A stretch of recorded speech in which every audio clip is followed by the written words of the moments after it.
Thank you to everyone for joining us today for our first in our Fight Against Human Trafficking series on state-sponsored forced labor and how to fight it.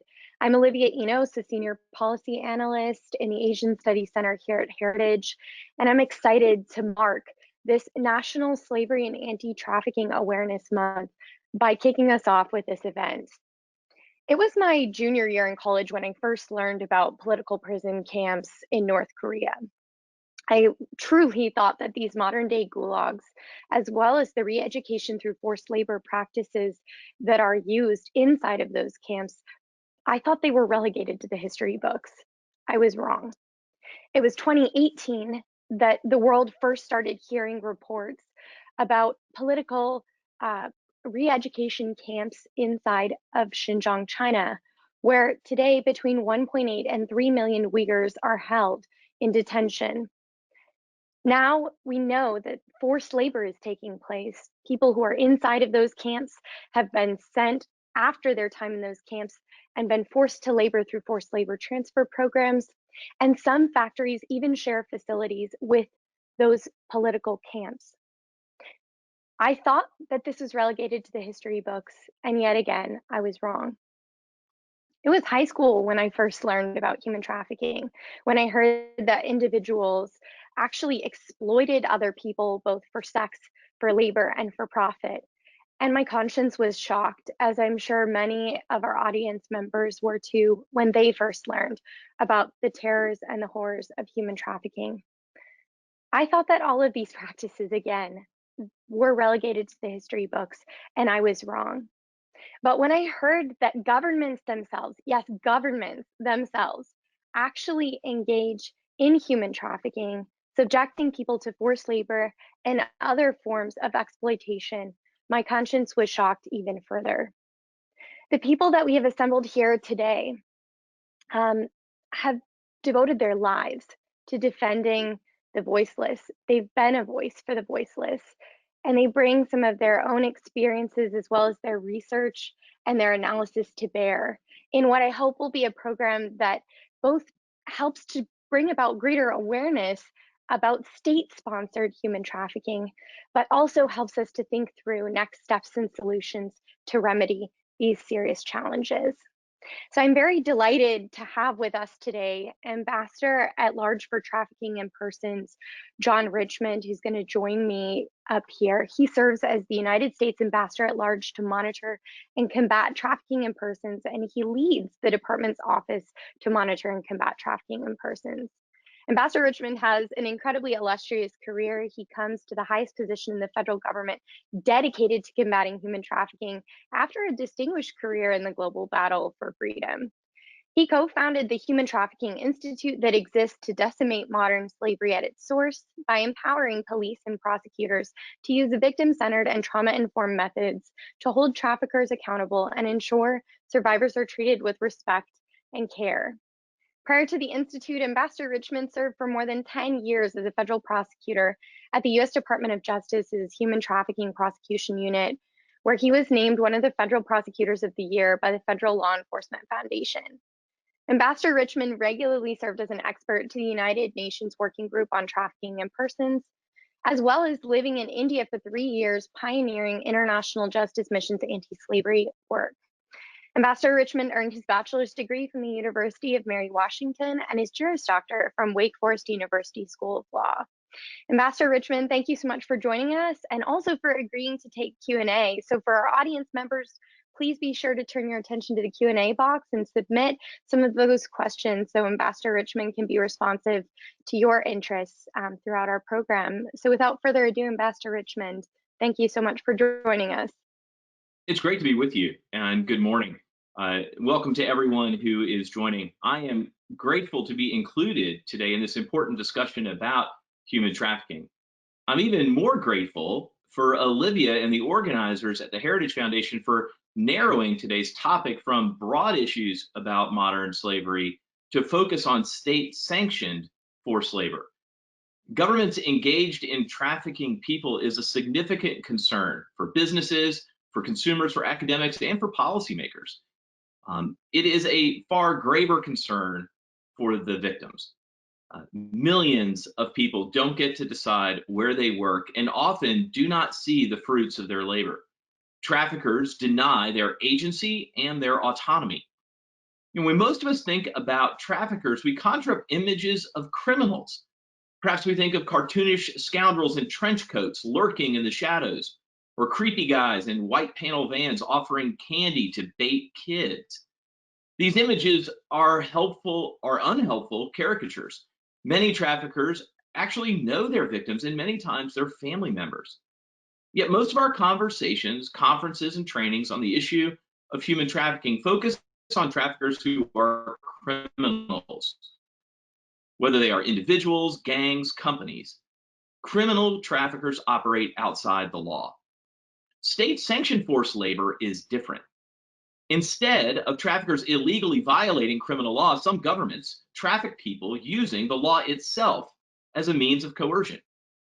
When the government acts as the trafficker, victims often have nowhere to turn, and civil society organizations are not allowed to operate or assist, or are ineffective if they try to act.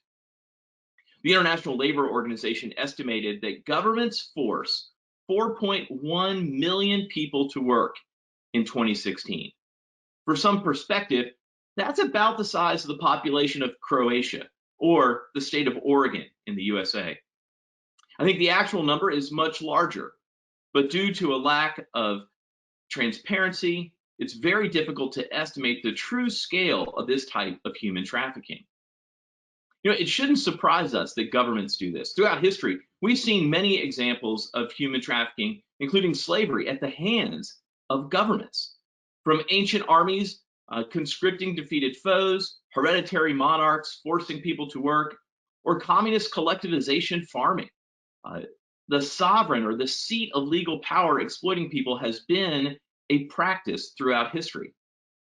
Presently, we see this manifest globally in similar ways, from forced labor in local or national work projects, military operations that are economically important to many sectors, or government-funded projects or missions abroad. Officials use power to exploit other individuals. To extract this work, governments coerce by threatening to withdraw public benefits. They withhold salaries. They fail to set limits on national service. They manipulate legal status of stateless individuals and other minority groups. They threaten to punish family members or condition services or freedom of movement on labor or sex. Congress recently raised concerns about state-sanctioned forced labor when it reauthorized the Trafficking Victims Protection Act in 2019. They added a requirement to the statute to rank any government that had a policy or pattern of trafficking on the lowest tier of the State Department's Trafficking in Persons report. A policy or pattern of trafficking includes trafficking in government-funded programs and forced labor in government-affiliated medical services, agriculture, or other sectors. Sexual slavery in government camps, or employing or recruiting child soldiers is also included in the definition. The State Department first applied this new tool to discourage governments from trafficking people in the 2020 TIP report. The Secretary of State found that 10 countries had a policy or pattern of trafficking. Some of those listings may be obvious. For instance, concerns about China forcing people to work in re-education camps and its Belt and Road Initiative around the world have been well documented. Likewise, North Korea forcing its citizens to work in countries around the world, or Cuba coercing and trafficking workers in its foreign medical missions continues to make headlines. The other 7 countries that earned the designation of having a policy or pattern of trafficking include Afghanistan, Belarus, Burma, Eritrea, Russia, South Sudan, and Turkmenistan. State-sanctioned forced labor requires a different set of interventions. And when we think about criminal traffickers, our focus is on government enforcing its laws. We talk about increasing investigations, prosecutions, and convictions. We call on governments to protect people in a victim-centered and trauma-informed way. Yet when the government itself is acting as the trafficker, these interventions are not effective. Instead, we must pivot to other interventions. And we have a broad array of options. Diplomatic efforts to raise the issue and encourage the government to stop forcing people to work can be effective. There are many multilateral forums that can be mobilized. Sanctions and tethering trade to human rights concerns should also be considered. Reporting that shines a light on abuses can also generate public pressure for reform. International organizations, media, think tanks, and the State Department's TIP report are good examples of these efforts. With a renewed focus on the long-standing problem of state-sanctioned forced labor, I believe we can make a difference. It will require long-term consistent pressure in the same direction. And as we increase the cost on these governments for its culpability and complicity in human trafficking, both political and economic costs, we increase the likelihood of ending this crime.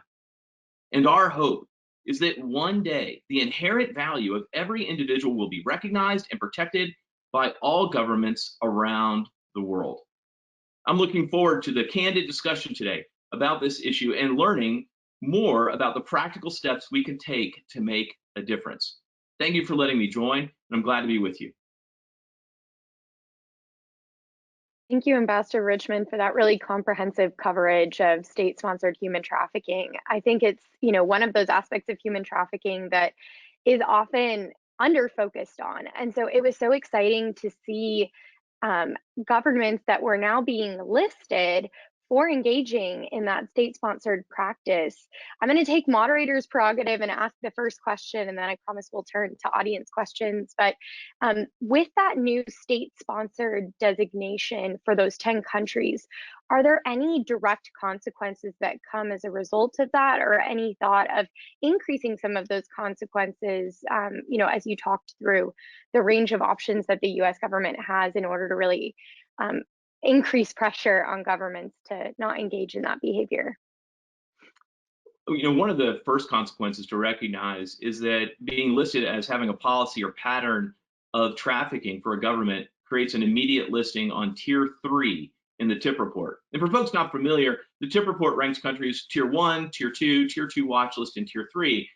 3 being the lowest tier comes with a set of sanctions already. So they lose all non-humanitarian foreign assistance, and there are several consequences when it comes to international financial institutions. So we have an immediate tier 3 restriction that comes. There are other consequences as well. There's the notoriety and sort of public discussion that comes from being listed, like the discussion we're having right now during this event. It also generates scholarship and a broad analysis of what is going on in these countries that qualifies it as having a pattern or a policy regarding trafficking.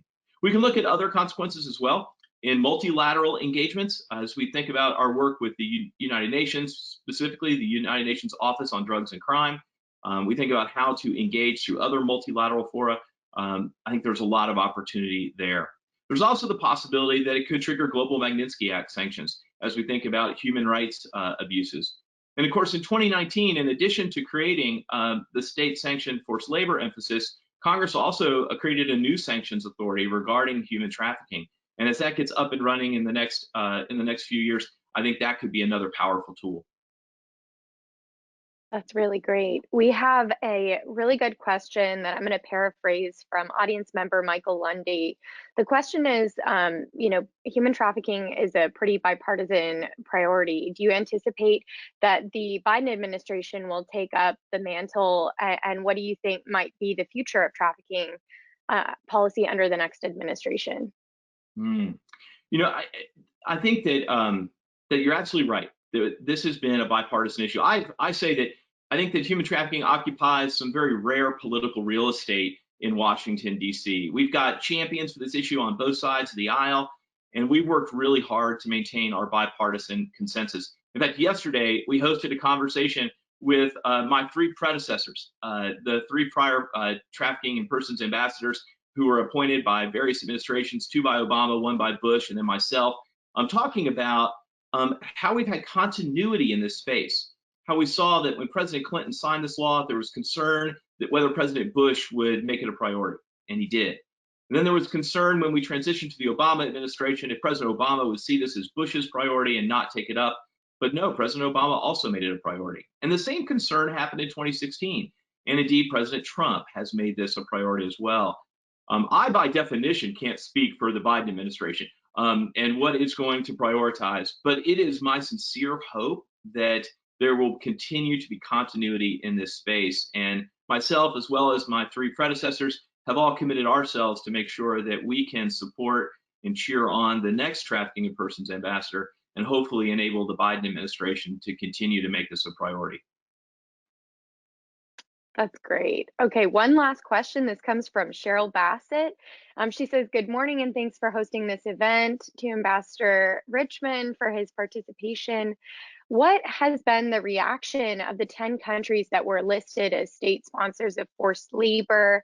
Have they been threatened to take or actually take any negative actions against the United States? Hey, Cheryl, thanks for asking your question. It's good to hear from you. It's interesting. I think most of the countries that were listed, the 10 countries that we have that I mentioned, all saw it coming. They know exactly what they're doing. This came as no surprise to them. And speaking the truth in print also came as no surprise. We messaged it to them well ahead of time that this was the new rule and that we would be taking this up.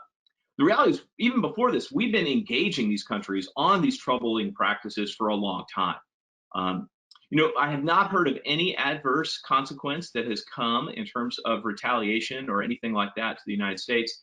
But I will say that the consistent pressure I think, can make a difference. Just yesterday, we saw a withhold release order issued for the entire region of Xinjiang regarding cotton and tomatoes. So for a long time, we've been doing withhold release orders as preventing goods made with forced labor from coming into the United States. We've been doing it by one ship at a time or one company at a time. But now seeing Customs and Border Protection issue a regional WRO for all tomatoes, all cotton products coming out of Xinjiang because of the forced labor of Uyghurs is a tremendous step.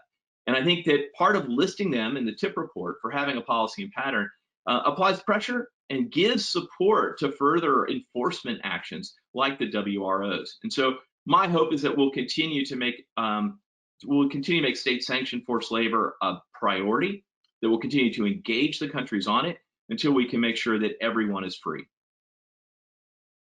Excellent. Well, thank you so much, Ambassador Richmond, for joining us here this morning, for taking questions from the audience.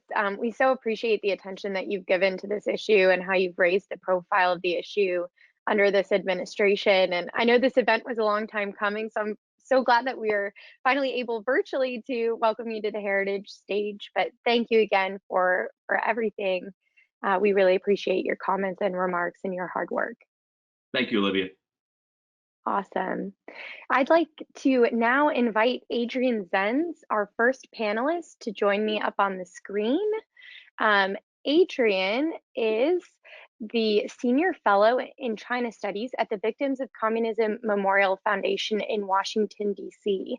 His research focuses on China's ethnic policy, public recruitment in Tibet and Xinjiang, Beijing's internment campaign in Xinjiang, and China's domestic security budgets. His work has been incredibly influential in the policy debates here in Washington, and so I'm truly delighted to have him open up our panel. So thank you, Adrian, for joining us. Well, thank you indeed, Olivia, for having me. It's my pleasure to speak and present as part of this panel, and I've been asked to speak about recent insights into forced labor. It's important to note that the forced labor situation, particularly in Xinjiang, has two very distinct components. The one is forced labor related to the vocational internment camps, with camp detainees being sort of released into forced labor, which could, there was a BuzzFeed investigation about a lot of factories that have been built on the grounds of internment camps. But there is a second forced labor system, which is related to labor transfer. Labor transfer pertains to the transferring of rural surplus laborers from agriculture, where they're not needed because there's too many people trying to live on agriculture, into the secondary or tertiary sector, the service industry, or more prominently, the manufacturing industry. In the early 2000s, there were the first inception of labor transfer, particularly targeting ethnic minorities because they are mostly agricultural in both Xinjiang and Tibet. It was, of course, state mandated already at the time. But what we really saw was a massive expansion, not only of the scale of the labor transfers, but particularly of the coercive nature, starting with Xi Jinping's visit to Xinjiang in 2014, his declaration of the war on terror, and the onset of a much more intrusive approach to poverty alleviation. Xi Jinping coined the term precise or precision or fine-grained poverty alleviation, where the state creates digital databases where every citizen who is to be alleviated from poverty is put into a database, and they get sort of a targeted approach that they have to follow to alleviate them from poverty. The main method to alleviate households from poverty is through labor transfer because it leads to increased incomes. So in 2014, we saw a talking of an increasing promotion of labor transfers, of the establishment of digital databases for poverty alleviation. In 2015, Xinjiang started to set specific target goals for labor transfer. In 2016, we also saw that particularly that some regions in the Tibet Autonomous Region were systematically one region started in 2012 actually to set up a sort of a more coercive militarized vocational training with labor transfer, the Chamdo region in Tibet. And in 2016, this was expanded. And in late 2016, 2017, of course, you had Chen Quanguo become party secretary of Xinjiang, who was previously party secretary of Tibet. The connection is very important because Chen Quanguo set up very intrusive social control mechanisms, firstly in Tibet, starting in 2011, and then in Xinjiang when he was brought on in the second half of 2016. These highly intrusive social control mechanisms where the state plants down its roots of surveillance and intrusion and visiting officials visiting home visits, that really forms the backbone of coercive labor transfer. Coercive labor transfers means government officials design plans for every person, visit homes, and recruit, coercive sort of mandatory recruitment into a labor transfer by demand and by the situation. This can follow a so-called order-oriented approach whereby companies can put in an order for we need so many laborers trained, say, to make textiles. Say we need 75 laborers making textiles, and then the government takes them, puts them through training, and then delivers them in batches, often accompanied by government officials, to the companies. This is now taking place in Xinjiang, and since 2019, the program has been upscaled to cover all of Tibet, the Tibet Autonomous Region. And in 2017, in Xinjiang, the program became much more coercive, militarized. Everything in 2019 in Tibet became more coercive, upscaled, militarized. And in 2020, despite the pandemic, the labor transfers kept going even in greater numbers. The labor transfer system is also the system used for coercive cotton picking in Xinjiang, transferring laborers on a seasonal basis for 2 to 3 months during the cotton picking season. So what is the purpose and what's really going on? The purpose of the government with coercive labor transfer, which is on top of the vocational internment camp forced labor. So we're looking, the scale of forced labor is really huge because we have two systems going on in parallel and there's virtually no overlap. The goal of the state with the labor transfers, which is scooping up people just from normal society who have typically not been in a camp before, is to combat the influence of traditional culture and religion, promote ethno-cultural assimilation and racial homogenization, urbanization, greater integration into the country, and ultimately greater state control over the long term. It's a long-term social control and ethnic control strategy. Thank you. Thank you, Adrian. That was really great to get an overview of everything that is going on in the Chinese context.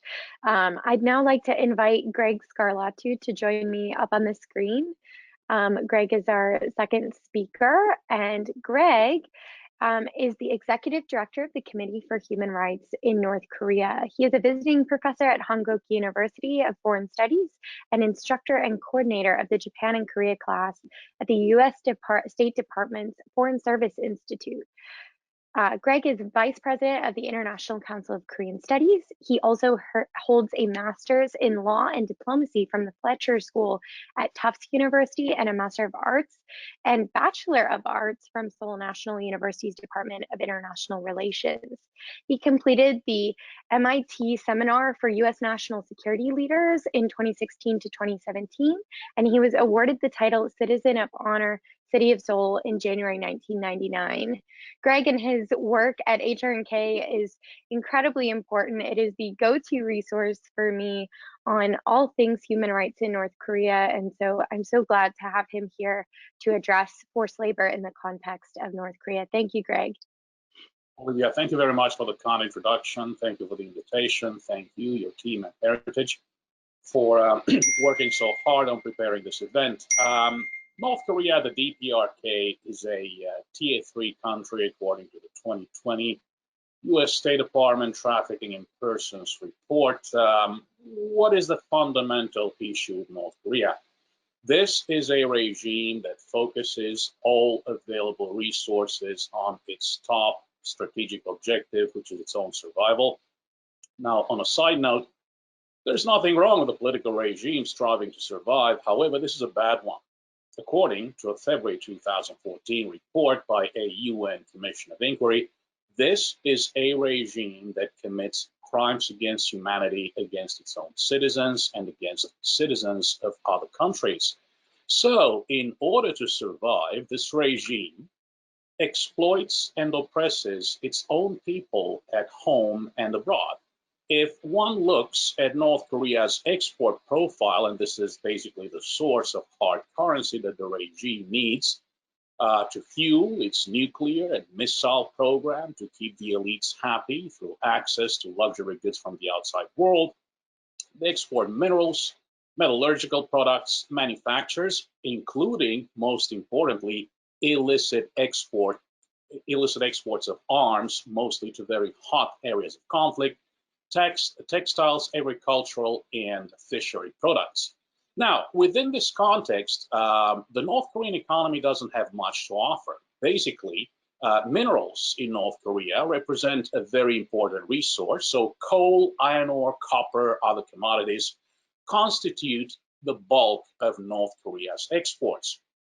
When the price of these commodities goes up, the regime's answer is more work, more public mobilization campaigns. When the price of these commodities goes down, the regime's answer is more work, more public mobilization campaigns. Coal miners are generally relegated to working under very difficult conditions in coal mines across multiple generations because of their low songbun status. Songbun is North Korea's loyalty-based system of social classification. Of course, North Korea is also running a vast system of imprisonment. We're not only talking 6 political prison camps where 120,000 men, women, and children are held pursuant to a system of guilt by association called Yonjaji. We're also talking about re-education through labor camps. We're really talking about tens and hundreds of thousands of people. Many of these facilities were built next to mines because the whole point from the very beginning, somehow similar to the Soviet Gulag, was that there was a punitive element, that prisoners were being punished for perceived wrongdoing, wrong thinking, and so on and so forth. And there were economic benefits to be extracted from the slave labor, from the prison labor provided by these prisoners. So North Korea's extractive industry, as evidenced in one of our reports, Gulag Incorporated by Kim Kwang-jin, senior North Korean KP, North Korea's entire extractive industry, but also other areas of North Korea's economy, have been tainted by prison labor, by forced labor, by slave labor. Of course, there is another aspect here. People are another commodity that the regime possesses and never shies away from exploiting them at home and abroad.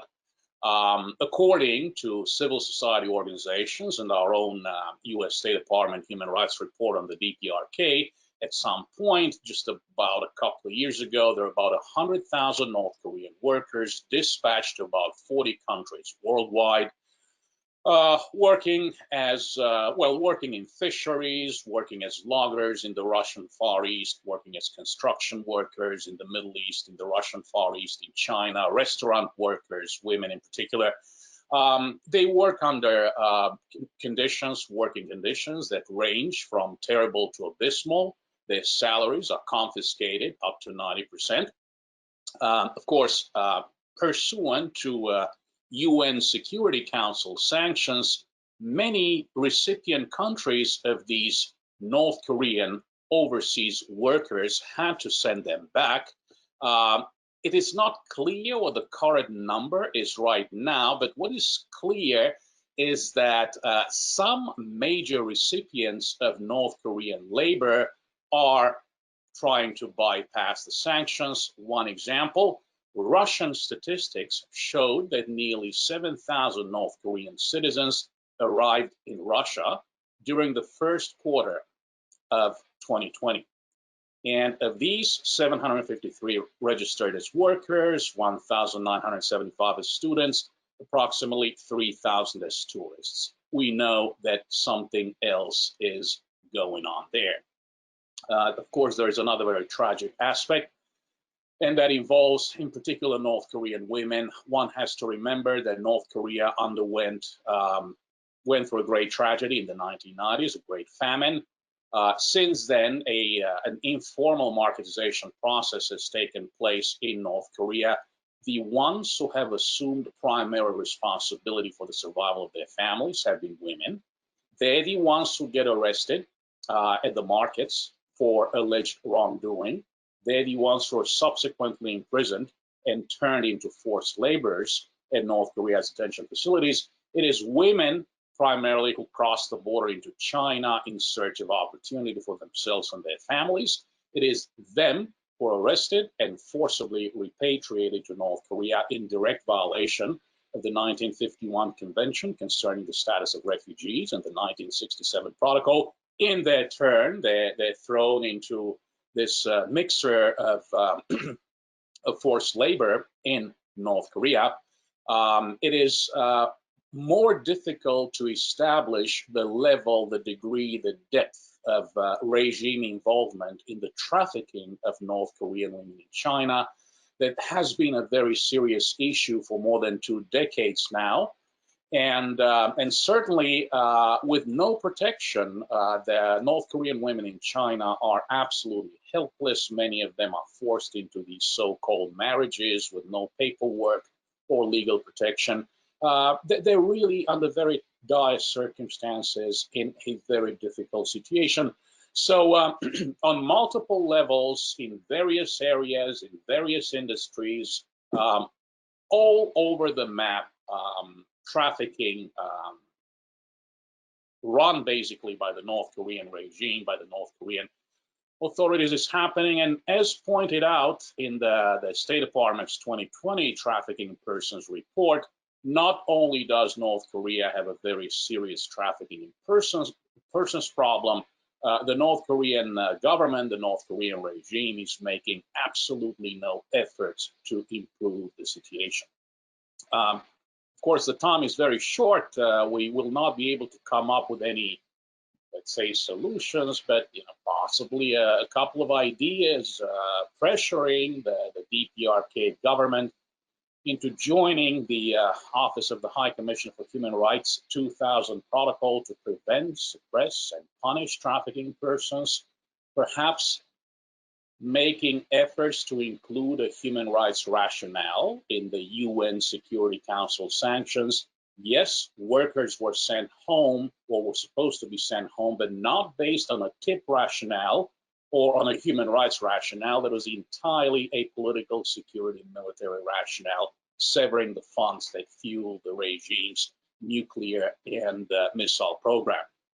Of course, collaboration between our own US law enforcement and intelligence agencies and law enforcement agencies in countries that are recipients of North Korean workers, for example, in countries where trafficking in persons is run by the North Korean regime. This type of collaboration will be very important moving forward. I'm going to stop here, and hopefully we will also have a few questions. Thank you very much. Thank you so much, Greg, for giving us the overview of the situation in North Korea. And I certainly hope during Q&A that we're definitely able to dig deeper into some of those solutions for how we can really remedy these terrible forced labor forms that are taking place inside of North Korea. So thank you, Greg. I'm now pleased to invite my dear friend Eva Morat to join me on the screen. Ziba is a Uyghur advocate. She is the daughter of retired Dr. Gulshan Abbas. She's a first-generation immigrant from Xinjiang who came to the United States in 2005. Her advocacy work began out of tragic circumstances when her mom was taken to the concentration camps inside of Xinjiang in 2018. Regrettably, after searching for answers for 27 months, it was revealed and confirmed by the Chinese Ministry of Foreign Affairs that her mother has been sentenced to 20 years in prison on fabricated charges. I'm so excited that Ziba can join us here today, but also saddened that it's under these circumstances that she is here to speak. But Ziba, we're looking forward to hearing about your mom and hearing about the work that you've done to advocate on her behalf. Thank you, Ziba. Oh, I think you're on mute. Sorry. Thank you for the introduction, and thank you to the Heritage Foundation for the opportunity to speak today as a part of this panel.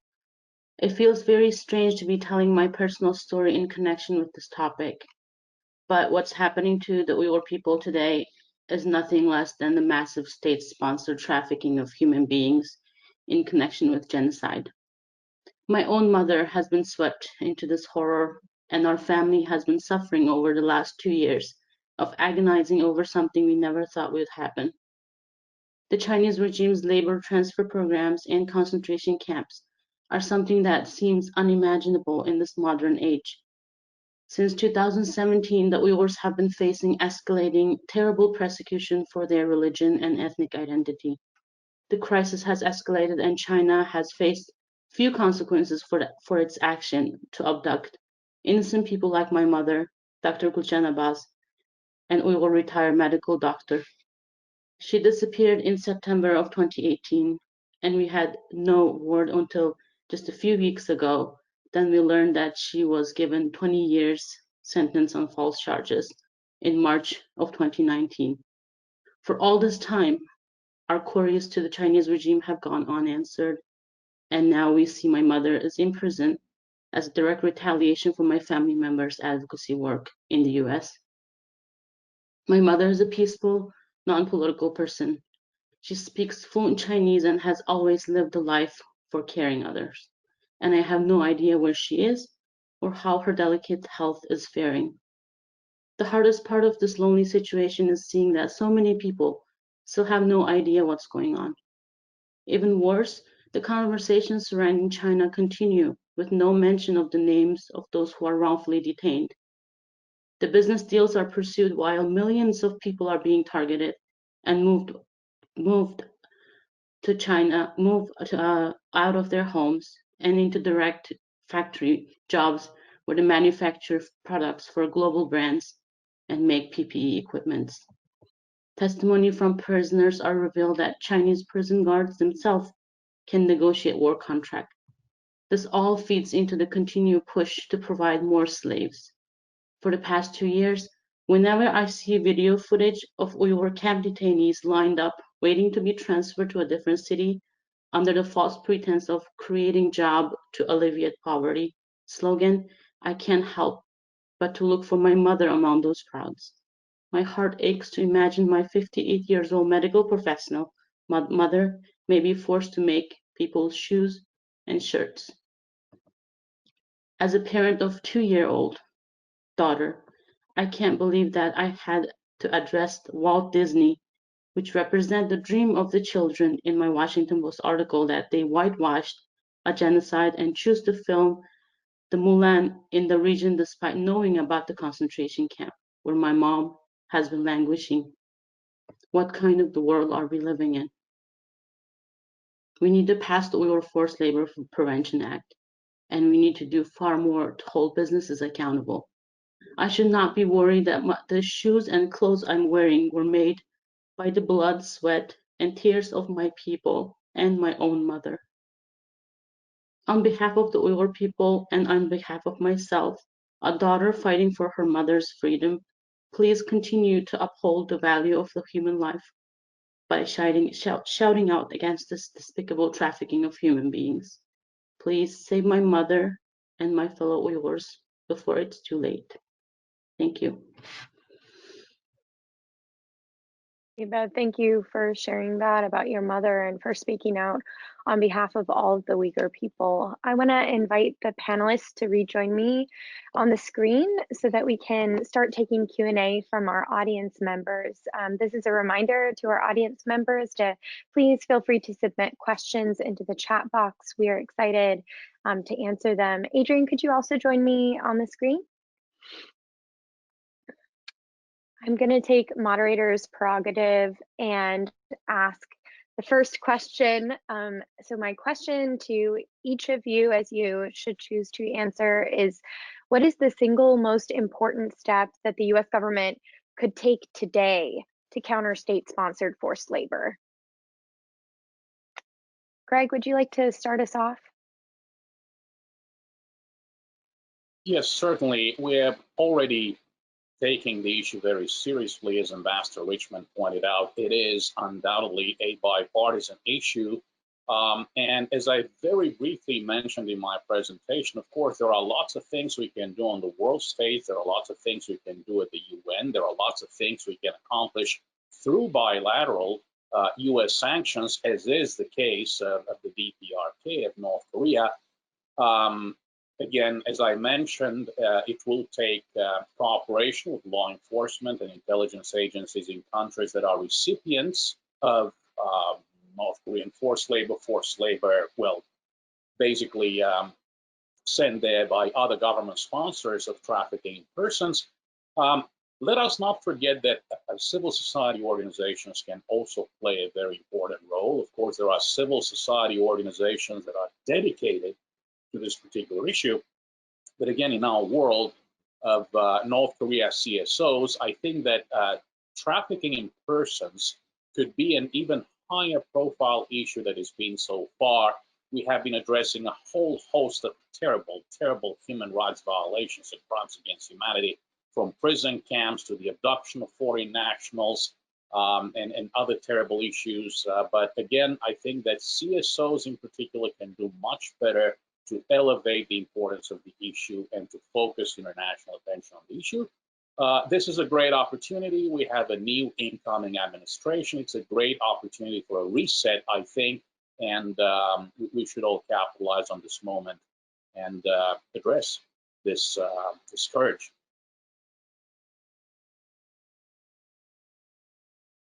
Adrian, do you have anything to add in the Xinjiang context? Well, I think, of course, yesterday's step by the US administration to ban cotton and tomatoes, not only as they are processed in Xinjiang itself or possibly China, but in any third country, according to the Reuters reporting on the matter, because a lot of Xinjiang cotton ends up being an input, essential input in many Asian fashion-making countries, garment-making producers. This was a crucial, really crucial step.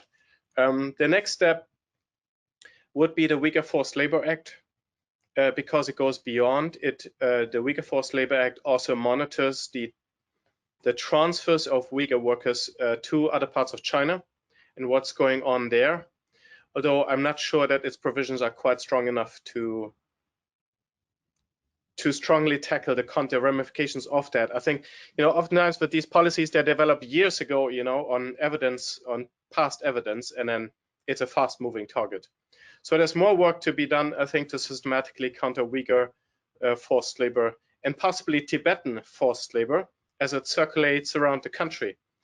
And also, I think, more to be done in terms of products and possibly other materials like polysilicon for solar panels, where forced labor was being detected, and how that then ends up also being exported in other countries. At the same time, I think we are now also shifting to the enforcement side of such a ban, as well as working with other allies. The United States needs to start working more with allies on an appropriate decoupling. I'm not advocating a complete decoupling, but sort of appropriate measures to counter anything that could have anything to do with forced labor. I think there's a lot more to be done on the diplomatic side. Great. I have a question from an audience member specifically for Adrian. It says, many have called for Americans to cease buying products made in China as a form of boycotting the country's trafficking and human rights violations. On a practical level, if large countries like the US crack down on buying Chinese-made products, what happens to those laborers? Would they be further punished? Would they be permitted to return to their normal lives or jobs? What would be the consequences? Well, for the Uyghurs, we already have claims that Uyghur workers are being sent back from Eastern China back to Xinjiang because the Chinese company in question was being challenged and doesn't want to have any problems. For the Uyghur workers, there will certainly be ramifications. There's the possibility that their income will be impacted negatively. Although for most of them, I would think not, because most of them also really work for domestic consumption, for China's domestic market particularly. So I think it would be the higher end ones, I think, who might be more affected. And also, if Uyghurs end up being sent back to Xinjiang, their loss of income is likely not dramatic because they can still earn an income in Xinjiang. But I think, well, I think it's a matter of principle. Even if some Uyghurs lose income, I think actually many Uyghurs would rather either suffer more and have the international community take public steps against China's oppression of them as a people, even if this has some economic ramifications, than to just then a world community silently supporting a system of injustice. I mean, those are really the alternatives we're talking about. And you specifically mentioned like a boycott of all Chinese products. Well, I mean, that's a really broad thing, and not, many products in China are not made with forced labor. And you could say, well, is it about, I would avoid a significant reduction on our over-reliance on China for a number of reasons, for national security reasons, for economic diversity reasons, for allowing other countries to prosper as well, not just China. But I would not advocate that we cut off Chinese products simply because of forced labor, just point blank. I think that's inappropriate. We need to differentiate. Thank you, Adrian. We have a question from Albert Hong. He works for Radio Free Asia, and this question is directed to Greg. Albert is asking about the relationship between the COVID-19 closures of North Korean borders and the continued high demand for North Korean women and the impact that that has. So the way that he phrases it is the number of North Korean women who have been supplied to China is expected to significantly decrease while North Korea's border blockade is expected to be prolonged due to COVID. So naturally, the ransom price of North Korean women may rise, and there's a possibility that the trafficking of human brokers seeking to make money will be even more rampant. What do you think about this relationship between COVID-19 and the trafficking of North Koreans, and specifically North Korean women? We do not know enough. I don't think we do have clear answers. What we know for sure is that draconian measures have been put in place. We know, for example, that the overwhelming majority of foreign NGO humanitarian workers have been pulled out. We know, for example, that UN agencies only have just a couple of international workers on the ground. We know that foreign embassies, those who still have diplomats on the ground, simply have a skeleton staff there or just local staff. So these restrictions are extraordinarily tough. North Korea continues to claim that there are no COVID cases. So far, to date, we have seen no statistical data, no evidence of the extent of COVID. Now, of course, we could speculate regarding demand and what's happening with trafficking in China, but unfortunately, the fact of the matter is that we do not know for sure, and this continues to be a topic of great interest to us, the Committee for Human Rights in North Korea, and other organizations tasked to investigate the North Korean human rights situation. Thank you, Greg. Ziba, I know I promised I wouldn't put you on the spot, but we have a question for you from our audience members. They say, thank you so much for sharing your knowledge, and Ziba for sharing your tragic personal story. How can we better educate U.S. consumers of goods produced with forced labor? And do we believe, / do we have evidence that this education will cause consumers to stop buying these products? I am not an expert on the forced labor matter, but from my personal experience, educating people and telling them the story that you heard about your personal testimonies, I think would move them to stop buying things that's made with forced labor. And we have a lot of testimony, a lot of personal experience that connect the things that made with forced labor coming out of China. So do your part, educate others, tell the stories, share the stories. Thank you. Thank you, Ziba. And I'm just going to ask one final question. I know I said the last one was the last one, but this is really the last one. This is for Adrian. How do we differentiate labor-made products without banning all products from China? You sort of alluded to this a little bit, but if you could go into a little more detail, that would be great. So any cotton product from China with cotton, because Xinjiang makes, in 2020, Xinjiang produced 87% of Chinese cotton. So if you have any product with any cotton from China, you have a high chance that there is an involvement with Xinjiang and forced labor. When it comes to, then you got tomato products. Xinjiang produces a lot of tomatoes. Now, of course, these are also the two exact products that have been banned in yesterday's ban, but of course the enforcing and etc. So we have an ongoing consumer awareness need in that, even in the United States. Another big one is textiles and garments, but of course China produces a lot of garments, not necessarily all with forced labor from Xinjiang. So it does become more complicated. So there you need to pay more attention to media reports. So certain companies are implicated. We have Muji, a Japanese company, who quite liberally advertised cotton from Xinjiang.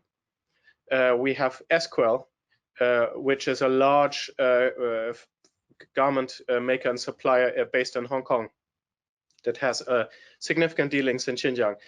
Some of these bigger Chinese companies and suppliers have their own large factories in Xinjiang, and some of them even own or have leased a lot of land, even to grow their own cotton. And so this is a matter of paying attention to media reports, of educating yourself. There's the Coalition to End Forced Uyghur Labor.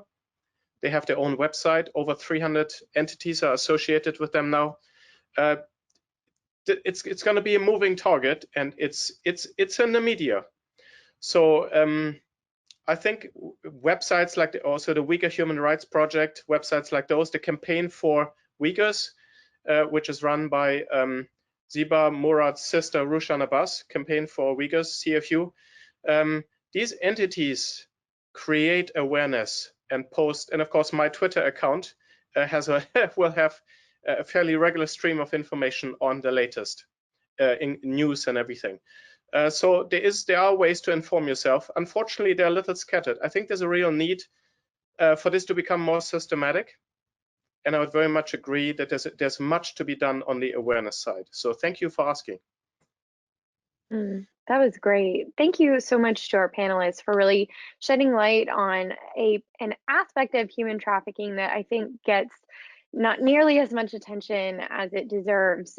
So thank you for taking the time out to participate. As Adrian mentioned, all of their Twitter handles are actually below. You can see it there. Please follow all of them if you're wanting to keep up to date on human trafficking developments, as well as on many different human rights violations that are taking place all across the globe, but especially in North Korea and in China. Thank you also to our audience members for participating today in our first in a series of 2 events on fighting human trafficking. We should have another program later this month, so keep your eyes peeled for that event announcement. But in the meantime, thank you to everyone for joining us and for your care and for your attention towards an issue that really deserves and merits a lot more work, a lot more solutions, and a lot more progress. Hopefully we'll see that in 2021. Thank you, everyone.